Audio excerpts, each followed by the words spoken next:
bank's tow truck arrived just after sunrise. Most people in the small gravel parking lot of Miller Feed and Supply didn't even notice it at first. The driver moved quietly, professionally. Clipboard. Reflective vest. A routine repossession. The truck they came for was a faded blue 1978 Ford pickup. Rust along the wheel wells. A dent near the tailgate. Nothing about it looked valuable. But it belonged to Thomas Miller. 72 years old. Widower. Former mechanic.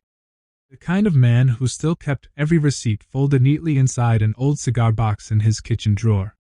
The bank said he owed $47. An unpaid administrative fee attached to a dormant loan account the bank had reopened during an internal audit. According to their system, the debt justified seizure of the collateral listed decades earlier. That collateral was the pickup. So the bank took it. Right there in front of the feed store. In front of neighbors.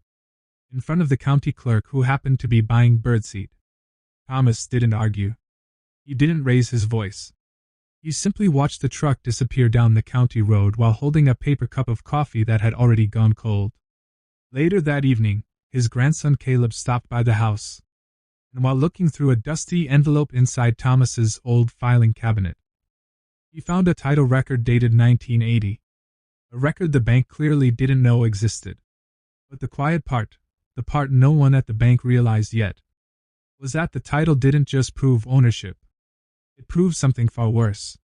And by the time the bank figured it out, the trap had already been set. Thomas Miller lived in the same farmhouse he had repaired piece by piece for 40 years. The kitchen window faced a narrow dirt road that curved past the soybean field and disappeared toward town. Every morning followed the same routine. Coffee brewed slowly in a dented metal pot. The kettle hissed softly on the stove. A yellow legal pad sat beside the table, filled with neat mechanical handwriting, lists of parts, measurements, small reminders. Thomas had been a mechanic his entire life. The habit of documenting things never left him. That morning felt ordinary. Until the call from Earl Simmons at the feed store. "Tom, you might want to come down here." 20 minutes later Thomas arrived in the same pickup he'd driven for nearly 3 decades. The tow truck was already there. 2 bank representatives stood near the vehicle holding a thin folder. One of them read from a form. "Mr. Miller, First County Agricultural Bank is exercising its right to repossess collateral tied to account file 4472B. Thomas blinked slowly. "What collateral?" The man pointed at the truck. "Vehicle registered under the loan agreement." Thomas frowned. That loan had been paid off decades earlier. But the representative continued reading. "A balance of $47 remains due following a compliance review of administrative fees." $47. Not 47,000. 47. The absurdity of the number almost made Thomas smile. But people were watching. The feed store owner. 2 farmers.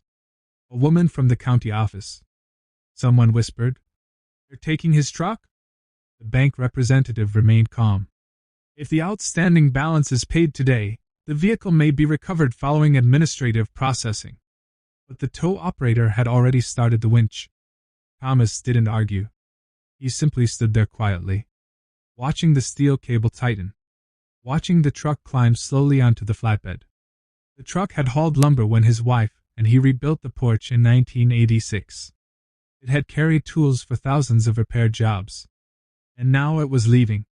For $47. The bank representatives drove away feeling satisfied. The repossession was procedural. Clean.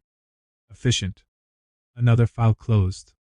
But that evening, when Thomas sat at his kitchen table with the kettle steaming beside him, he began opening the old filing cabinet in the corner of the room. Because something about that loan record didn't feel right.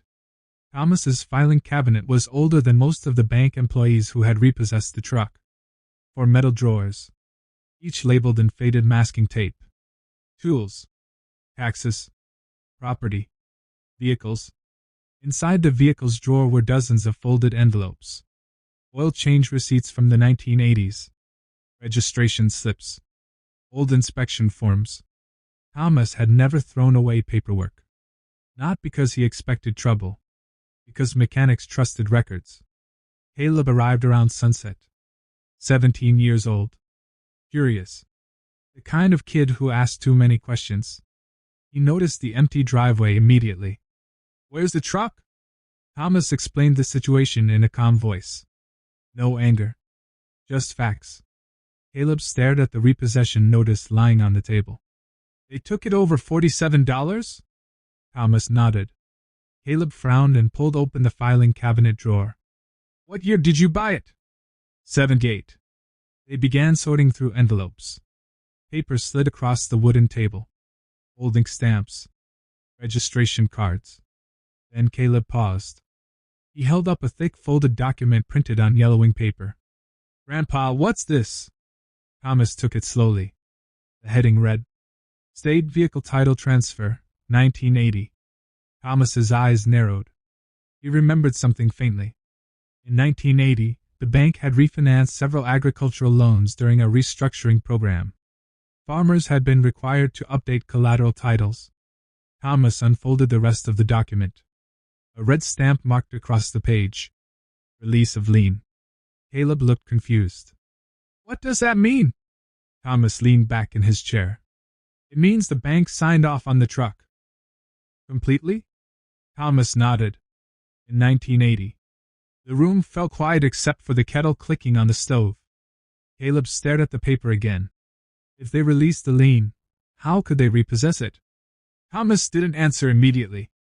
Instead, he pulled out a notebook and began writing down dates, loan numbers, account references. Because if the title had been legally released, then the bank had just seized property they no longer had rights to, which meant something much bigger than $47 had just happened. Thomas didn't call the bank the next day, or the day after. Instead, he drove Caleb's small sedan into town and visited 3 places: the county clerk's office, the public records library, and the DMV archive desk. At each stop he asked calm, specific questions. No accusations. Just paperwork. "Could I request a copy of a title release filed in 1980? The clerk returned with a microfilm record. The stamp matched. The signature matched. And the filing number matched the document in Thomas's hand.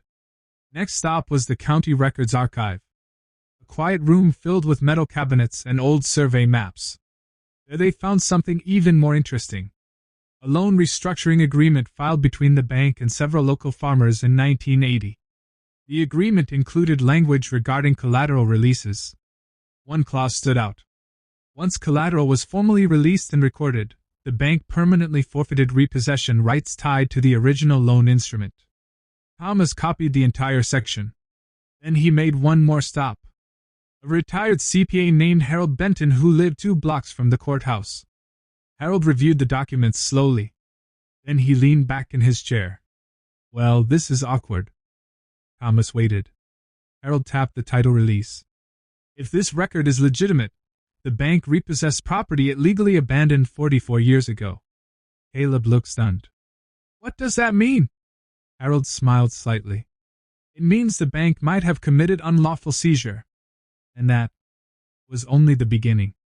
3 weeks passed before Thomas contacted the bank. He mailed a single envelope. Inside were copies of the 1980 title release, the county archive record, and a short typed letter. It contained one sentence. "Please explain how your institution repossessed property released from lien on April 14, 1980. At first, the bank treated it like a routine complaint. A customer service agent logged the inquiry. But the documents were forwarded to the legal department. And that's when things became uncomfortable. The bank's internal legal team located the same archive file. Then they checked the repossession order. The truck had been seized under the assumption that the lien remained active. But the lien didn't exist anymore, which meant the repossession had no legal foundation. A second problem appeared immediately.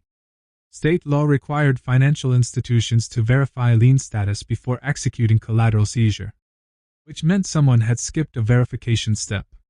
Suddenly, the bank's legal department began making phone calls. Then another letter arrived at Thomas's house. A polite one. The bank apologized for the administrative error and offered to return the truck. plus waive the $47 balance. Thomas placed the letter neatly inside his notebook and said nothing, because by now, Harold Benton had finished reviewing the entire file. And the problem for the bank was far bigger than a truck. Harold Benton had discovered something the bank hadn't considered. The repossession had occurred publicly. Witnesses, documentation, and an official tow record. Under state law, unlawful seizure of property by a financial institution could expose the bank to damages far exceeding the original asset value, especially when the act caused reputational harm. The feed store owner had already written a short statement describing the scene. 2 farmers had signed witness declarations, and the county clerk had confirmed the truck had been publicly removed under bank authority. Harold organized the documents into a legal folder. Then Thomas sent one final letter, this time addressed to the bank's regional legal office. Inside were copies of the witness statements, the lien release, and a formal demand for compensation. 3 days later, the bank called. Their tone had changed. The offer was now significantly higher, but Thomas still hadn't raised his voice, hadn't filed a lawsuit, hadn't even stepped inside the bank. He simply kept documenting everything. The final meeting happened in a quiet conference room at the bank's regional office. 2 attorneys sat across from Thomas. A settlement agreement rested on the table. The bank agreed to return the truck, compensate Thomas for unlawful seizure, cover legal consultation costs, and issue a written apology. The amount was far larger than anyone in town expected. Thomas signed calmly. No celebration.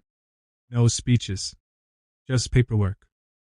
A week later the truck returned to his driveway. Caleb watched as Thomas placed the final settlement documents inside the old filing cabinet, right next to the 1980 title release. The kettle whistled softly in the kitchen. Thomas poured 2 cups of coffee, and for the first time since the tow truck arrived, he allowed himself a small smile, because the bank thought they had taken something worth $47.